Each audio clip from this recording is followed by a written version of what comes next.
اللہ انصاف اور احسان کرنے اور رشتہ داروں کو خرچ سے مدد دینے کا حکم دیتا ہے، اور بے حیائی اور نامعقول کاموں سے اور سرکشی سے منع کرتا ہے، اور تمہیں نصیحت کرتا ہے تاکہ تم یاد رکھو۔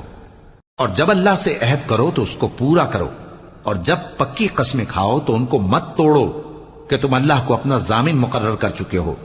اور جو کچھ تم کرتے ہو اللہ اس کو جانتا ہے۔ اور اس عورت کی طرح نہ ہونا جس نے محنت سے تو سود کاتا پھر اس کو توڑ کر ٹکڑے ٹکڑے کر ڈالا،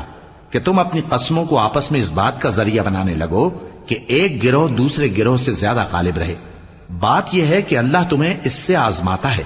اور جن باتوں میں تم اختلاف کرتے ہو قیامت کے دن اس کی حقیقت تم پر ظاہر کر دے گا۔ اور اگر اللہ چاہتا تو تم سب کو ایک ہی جماعت بنا دیتا، لیکن وہ جسے چاہتا ہے گمراہ رہنے دیتا ہے اور جسے چاہتا ہے ہدایت دیتا ہے۔